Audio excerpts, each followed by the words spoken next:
During that era of the mid-90s, the fans were really strong. You know, people came out and supported their local scene. There were a lot of bands of the same kind of metal, all hanging together, doing the same thing. Sudden Fear, More Remains, my old band Warpath.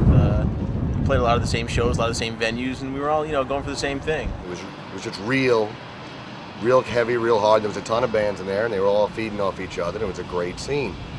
And unfortunately, things have kind of gone by the wayside. Nowadays, we're lucky if a band draws, you know, 5, 10 people. Back then, it was on the norm for 50 to 60 people per band to show up for a show. Every weekend there was like a different show to go to. Like I said, 90% of my friends were in bands, you know? It just seemed like everybody was in a band. And it was really, I thought it was like one of the best times ever, so exciting. And that actually was the coolest time for me, because it's just all the bands that were around, Sudden Fear, Mortal Remains, who was around, Sinner Steel, Warpath, Eminon, Bleeding Hemorrhoids, CO3, even Code 6, Green Mother, Unround, and Chaos Groove, Toasted Fisherman, One Step Beyond. And everybody would, you know, promote together and share together, you know, and try to get the whole, you know, club going, show viewing community to be on point. It was just the balls out, heavy metal, that's all it was. It was just, you know, I don't know what to me, it's just the way I am. It's my life, so I don't know. It's just me being comfortable and doing my thing. And that's what it was. You do your thing, you enjoy it, you get your sweat out, you get your energy out. Rock out with your cock out. It was wonderful. I loved it. Before we go any further, we'd like to thank Frankie and Kevin for having the best fucking rock bar in Queens that helps all the bands out. You all know who you are. Give it up for Frankie.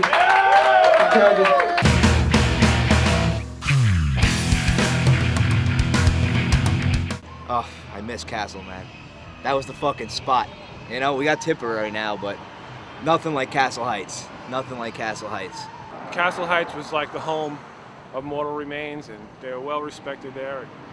You know, they had a good following there. I remember they had the video premiere.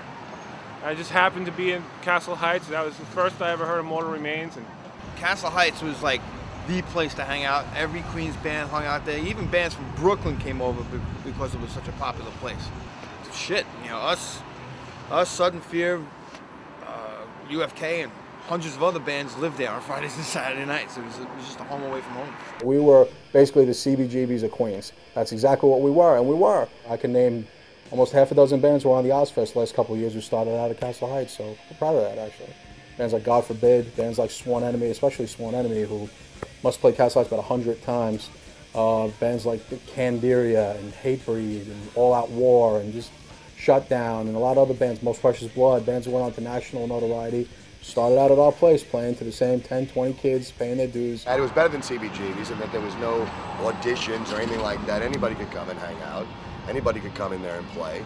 And it was just a good vibe, and then it built up a level of quality and consistency, and it was just a place to be. Well, Castle Heights was the only place really that would let you play without pay to play, and it was really like a home. I mean, there were some other venues around. There was Raw, but that was really just, it wasn't the same thing. There was also some other smaller venues, but they were all, none of the guys that worked those joints really gave a shit about the bands. It was all about making money.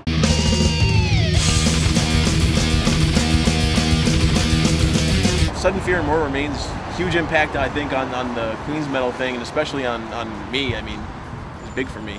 You know, they actually opened a lot of doors for a lot of people. There was a lot of other bands that played, you know, around that time that nobody really would have heard of, and they weren't even really big on playing out. But, you know, Sudden Fear was the type of band, come on out, let's play, let's do some shows and shit. You couldn't go anywhere. Everywhere I went, they were flyers, Sudden Fear, Mortal Remains, and not just at Castle Heights, at Raw, at Continental, at the old Voodoo Lounge. I've gone to concerts before, big bands, you know, Pantera, this and that. I mean, you know, these guys are like, they're up on a friggin' stage that's like 50 feet in the air, you're looking up at them like this.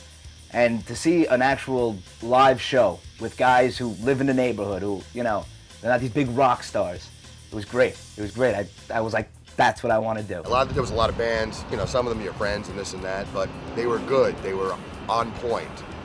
And I don't know what else to say. The guy's standing right here looking at me. But that does not. That doesn't influence it. It was good stuff, and they were definitely two of the bands who I think should have gotten a lot more attention than they did. They might have not made it big in the scene, like you know, in the big thing, but they held together a scene in Queens, made tons of friends that are still here showing support, and you know, that's what it's all about. And hopefully, I'll be the next Sudden Fear. I can be that lucky. There's so much I gotta thank both those bands for. You guys, Sudden Fear, and they gave me my first shot at recording. I did backups on one of their demos. Mortal Remains, they gave us our first shot. You know, they were doing a record release and they said, "You guys want to open up?" And yeah. I mean, that got us started. We were up on stage then. Yeah.